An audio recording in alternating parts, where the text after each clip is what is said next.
Hello everyone. तो कैसे हो आप सभी लोग। हार्दिक स्वागत करते हैं आप सभी का हमारे इस यूट्यूब चैनल यूनिक एकेडमी के अंदर। तो विद्यार्थी मित्रों, आज हम गाला असाइनमेंट बुक 2026 कक्षा 12 विषय नामा का मूल तत्व अर्थात अकाउंट का पेपर नंबर 6 या तो बोल सकते हैं लास्ट पेपर विभाग नंबर सी के प्रश्नों के उत्तर काफी आसान और सरल स्पष्ट सॉल्यूशन के साथ आपके समक्ष प्रस्तुत करने जा रहे हैं। और अगर आपने अभी भी हमारे चैनल को सब्सक्राइब नहीं किया है, सब्सक्राइब करो, बेल आइकन पर क्लिक करो, जिससे हमारे वीडियो का नोटिफिकेशन आपको 1 बाय 1 मिलता रहे।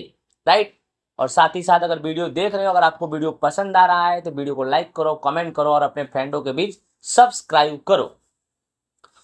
31, तन मन और धन समान हिस्से में लाभ हानि बांटने वाले साझेदार हैं। उनकी कुल पूंजी 4,50,000 है। उनके पूंजी का प्रमाण 1,3,2 है। इस सवाल में पूंजी के प्रमाण को ध्यान में लेंगे क्योंकि पूंजी का प्रमाण 1,3,2 है और सवाल में पूंजी दिया है।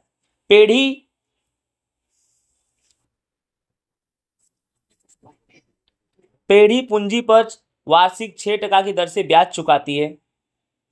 साझेदार धन को पूंजी पर ब्याज सहित रकम 73,500 मिलता है, तो साझेदार तन और मन को पूंजी पर ब्याज सहित कितना रकम मिलेगा। बहुत आसान सवाल है। सबसे पहले विवरण, तन, मन और धन। सबसे पहले क्या करोगे आप, जो 4,50,000 की पूंजी है ना, उसको 1,3,2 में बांट दोगे।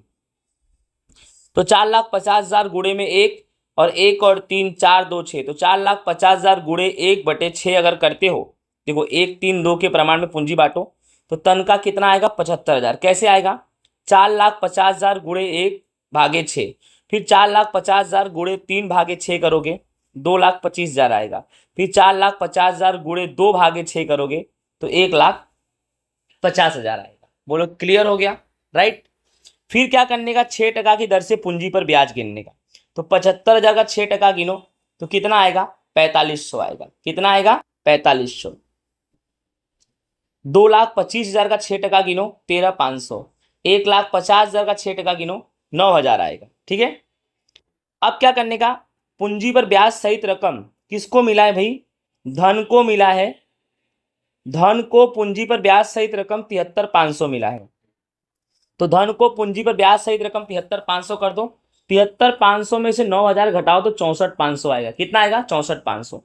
ये वितरण पात्र लाभ हो गया। और वितरण पात्र लाभ 1-1-1 में रखेंगे। अगर इसका 64,500 है तो यहाँ भी 64,500 लिख दो, यहाँ भी 64,500 लिख दो, तीनों का समान लिख दो। अब करना क्या है, 13,500 में 64,500 जोड़ो 78,000, 4500 में 64,500 जोड़ो 69,000। ठीक है। इस तरह से विद्यार्थी मित्रों ये हमारा क्वेश्चन होता है कंप्लीट। आई होप आप सभी को ये क्वेश्चन अच्छे से समझ में आ गया होगा। राइट। नेक्स्ट हमारा क्वेश्चन नंबर 32 है। 32 क्या है, जिनोव और जिनेश एक साझेदारी पेढ़ी के साझेदार हैं। उनके बीच लाभ हानि का प्रमाण 2:1 है। तारीख 31/3/25 के रोज पेढ़ी की बही में निम्नलिखित बाकियां हैं। बाकियां क्या है, लाभ हानि खाता उधार बाकी 18,000, अनामत फंड 27,000, कारीगर लाभांश फंड 33,000, कारीगर अकस्मात मुआवजा फंड 21,000। इन सबका रोजनामचा करना है। ठीक है। उपरोक्त तारीख को जिनो और जिनेश के बीच लाभ हानि का प्रमाण 1:1 निश्चित हुआ। क्या निश्चित हुआ, 1:1। ठीक है। कारीगर अकस्मात मुआवजा फंड के सामने कारीगर को 6,000 का दावा चुकाना है। पेढ़ी की बही में एकत्रित लाभ अथवा हानि के वितरण को दर्शाता क्या लिखो, रोजनामचा लिखो। राइट। चलो रोजनामचा लिखते हैं हम। तारीख, विवरण, खाता पृष्ठ, उधार और जमा। सबसे पहले किसका लिखेंगे हम, सबसे पहले हम लिखेंगे लाभ हानि खाते की उधार बाकी का। राइट। तो सबसे पहले ये लाभ हानि खाता है, कोई भी अनामत हो तो इसे हम उधार करेंगे। क्या करेंगे, उधार। लेकिन यहां पर क्या बोला है कि लाभ हानि खाते के उधार बाकी। अगर कोष्टक में उधार बाकी है तो इसको जमा कर देंगे। क्या कर देंगे, जमा। देखो लाभ हानि खाता जमा कर देंगे और जिनो का पूंजी ओब्लिक चालू खाता और जिनेश का पूंजी ओब्लिक चालू खाता क्या कर देंगे, उधार। अब लाभ हानि 18,000 दिया है, इस 18,000 को आपको बांटना है, इसमें 2 और 1 में बांटना है। 1-1 में मत बांट देना, पुराने प्रमाण में 2-1 में। तो कैसे बांटेंगे, 18,000 गुणे में 2 और कुल हिस्सा 3, तो 18,000 गुणे 2/3 12,000, फिर 18,000 गुणे 1/3 करोगे तो 6,000, तो 12 6 18 और 18 हो गया, ठीक है। फिर अनामत फंड 27,000, यहाँ कोई कोष्टक में यहाँ उधार बाकी नहीं है, तो नॉर्मल करेंगे, अनामत फंड को उधार कर देंगे, जिनो का पूंजी ओब्लिक चालू खाता, जिनेश का पूंजी ओब्लिक चालू खाता जमा कर देंगे। ये 27,000 है, 27,000 को 2 और 1 में बांटेंगे, यानी 27,000 गुणे 2/3 करेंगे तो 18 आएगा, फिर 27,000 गुणे 1/3 करेंगे तो 9,000 आएगा, ठीक है। फिर क्या दिया है, कारीगर लाभांश फंड 33,000, भाई ये नहीं बांटेंगे क्योंकि कारीगर लाभांश फंड यह पेढ़ी का दायित्व है, इसीलिए इसे बांटा नहीं जाएगा, इसलिए यहां पर कुछ नहीं आएगा, ठीक है। उसके बाद मोस्ट टाइम पे यहाँ है कारीगर अकस्मात मुआवजा फंड 21,000। सब लोग जल्दी जल्दी में 21,000 बांट देंगे, भाई 21,000 है लेकिन उसके सामने कारीगर को 6,000 का दावा चुकाना है, 21,000 में से 6,000 घटा देंगे तो 15,000 बचेगा। तो कारीगर अकस्मात मुआवजा फंड खाता उधार 15,000 और जिनो का पूंजी ओब्लिक चालू खाता जमा, जिनेश का पूंजी ओब्लिक चालू खाता जमा, यहाँ लिख दिया 21 में से 6 घटाएंगे 15, 15,000 को 2 1 में बांटेंगे तो 10,000 और 5,000 आएगा, ठीक है। 15,000 गुणे 2/3 एंड 15,000 गुणे 1/3, राइट। याद रखना कारीगर अकस्मात मुआवजा फंड भी उधार कर दिया, अनामत फंड भी उधार कर दिया, ठीक है, लेकिन लाभ हानि खाता मैंने जमा किया क्योंकि इसमें उधार बाकी लिखा था, इसीलिए हमने इसको क्या कर दिया, जमा किया। आई होप विद्यार्थी मित्रों आप सभी को अच्छे से समझ में आ गया होगा। आगे चलते हैं, क्वेश्चन नंबर 33। विसर्जन के समय पेढ़ी की कुल संपत्ति 4 लाख है, जिसमें 40% चालू संपत्ति है और 20,000 रोकड़ सहित, यानी चालू संपत्ति में 20,000 रोकड़ भी है। स्थिर संपत्ति पर 120% रकम मिला, चालू संपत्ति पर 80% रकम मिला, तो गणना करो और आवश्यक प्रविष्टि भी लिखो, ठीक है। चलो सबसे पहले देखो हल, संपत्तियां कुल कितनी है, 4 लाख, चालू संपत्तियां 40% है, तो 4 लाख का 40% 160 है, 160 में से 20,000 रोकड़ शामिल है, चेक कर लो, 40% निकाल दिया, उसमें 20,000 रोकड़ शामिल है, तो 160 में से 20 घटाओ तो 140 बचा, ठीक है। अब आप दिमाग लगाओ, अगर 40% चालू संपत्तियां हैं तो 100% में से 40% माइनस करो तो 60% कौन सी बचेंगी, स्थिर, तो 4 लाख का 60% निकालो 240, बोलो डन, इतना तो आपको समझ में आ गया। अब उसके बाद क्या बोला है भाई कि स्थिर संपत्ति पर 120% रकम मिला, तो स्थिर संपत्ति 240 का 120% निकालेंगे तो 2,88,000 रकम मिला है। चालू संपत्ति पर 80% मिला, तो चालू संपत्ति एक साइड मत देना, 20,000 उसमें रोकड़ है, ये चालू संपत्ति है, 140 पर 80% रकम मिला यानी 1,12,000, यानी 140 का 80% निकालेंगे। अब यहाँ 2 संपत्तियां हैं, चालू संपत्तियां और स्थिर संपत्तियां, क्या लिखा है, प्रविष्टि यानी रोजनामचा लिखना है, तो भाई संपत्ति को जमा कर देंगे, संपत्ति को क्या कर देंगे, जमा, तो वसूली खाता उधार, स्थिर संपत्ति जमा, चालू संपत्ति जमा। स्थिर संपत्ति 2,40,000 है, चेक कर लो, और चालू संपत्ति 1,40,000 है, 240 140 को जोड़ेंगे 380 आएगा। फिर क्या बोला है बेटा, रकम मिला है, इस पे भी रकम मिला, इस पे भी रकम मिला, रकम मिला तो रोकड़ आएगी, रोकड़ ओब्लिक बैंक खाता उधार, वसूली खाता जमा, दोनों के रकम को जोड़ दो, इससे 288 मिला, इससे 112 मिला, 2,88,000 1,12,000 जोड़ेंगे तो 4 लाख आएगा, तो 4 लाख उधार और 4 लाख। विद्यार्थी मित्रों इस तरह से हमारा क्वेश्चन नंबर 33 होता है कंप्लीट। आई होप आप सभी को अच्छे समझ में आ गया होगा। चलो आगे चलते हैं क्वेश्चन नंबर 34 पे। साझेदारी का विसर्जन और साझेदारी पेढ़ी का विसर्जन में अंतर दो, अंतर देना है भाई। ये रहा साझेदारी का विसर्जन, ये रहा साझेदारी पेढ़ी का विसर्जन। पहले परिभाषा पढ़ते हैं, साझेदारी का पुनर्गठन अर्थात साझेदारी का विसर्जन, क्योंकि साझेदारी का पुनर्गठन की परिभाषा क्या होती है, अलग अलग कारणों से साझेदारों के बीच होने वाला परिवर्तन, साझेदार के प्रवेश से, साझेदार के निवृत्ति से, साझेदार के मृत्यु से, साझेदार का दिमाग अस्थिर हो जाए तब, यानी साझेदारों में जो परिवर्तन होता है उसे साझेदारी का विसर्जन कहते हैं, राइट। और साझेदारी पेढ़ी में क्या होगा, जब पेढ़ी का अस्तित्व हमेशा के लिए मिट जाए, धंधा बंद हो जाए, तो उसे क्या बोलेंगे, साझेदारी पेढ़ी का विसर्जन।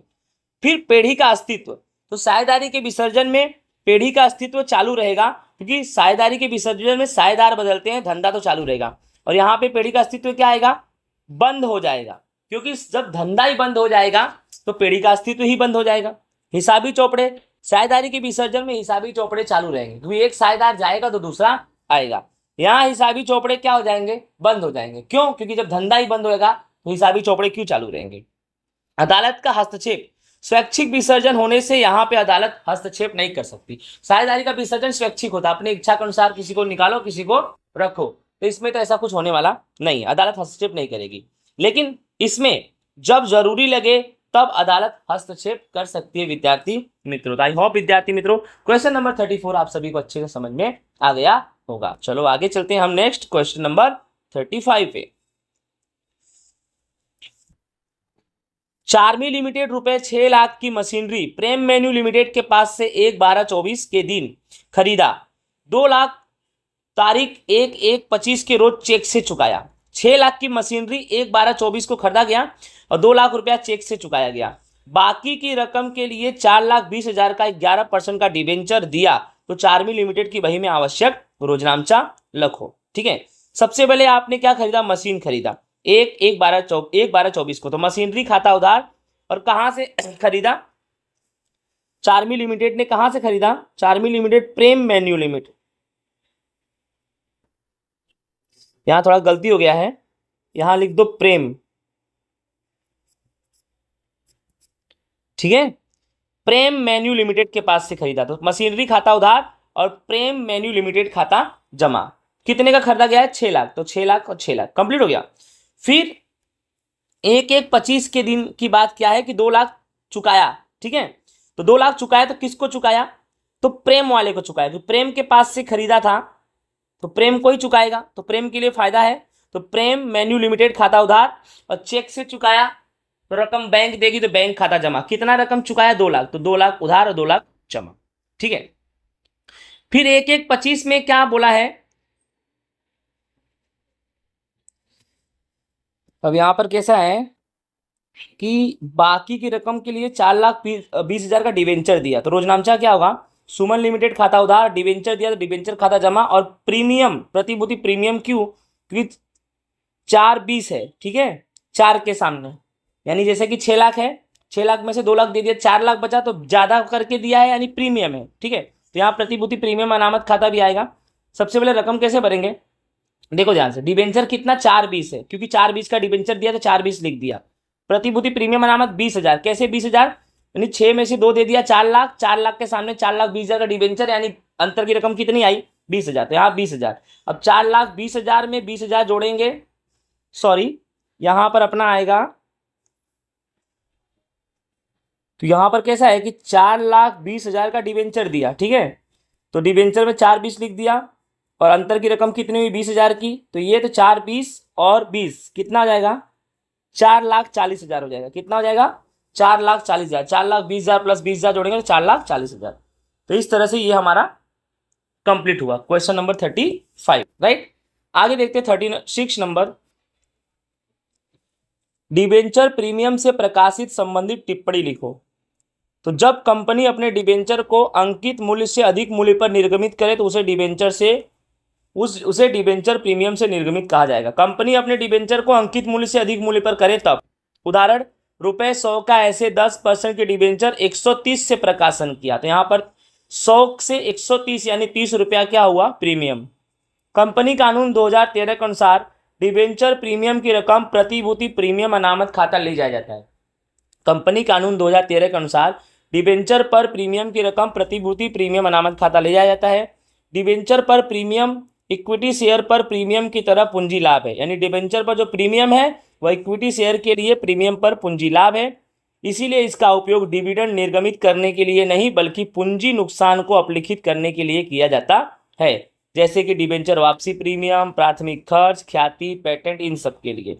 फिर प्रतिभूति प्रीमियम अनामत खाता को कंपनी के पक्की तलपट में इक्विटी दायित्व पक्ष में अनामत और आदि के रूप में दर्शाया जाता है। इस तरह से ये हमारा है थियरी। तो आई होप विद्यार्थी मित्रों आप सभी को अच्छे समझ में आ गया होगा, और इसी के साथ हमारा विभाग नंबर सी पेपर नंबर 6 होता है पूरा, और इसी के साथ हमारा सेक्शन सी टोटली होता है कंप्लीट। आई होप आप सभी को समझ में आया होगा। वीडियो पसंद आए तो ज़्यादा से ज़्यादा लाइक करो, कमेंट्स करो। Bye bye.